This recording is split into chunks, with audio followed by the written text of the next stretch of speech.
नुकतंच ग्रामीण भागात थंडीचं प्रमाण वाढलं आहे आणि थंडीसोबत चहा पण ही जास्त प्रमाणात घेतली जाते.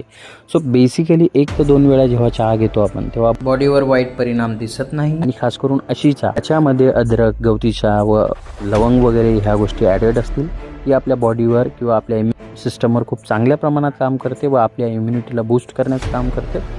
तशीच ती चहा जर 3 ते 4 वेळा घेतली गेली तर तिचे वाईट परिणाम पण आपल्या बॉडीमध्ये दिसून येतात.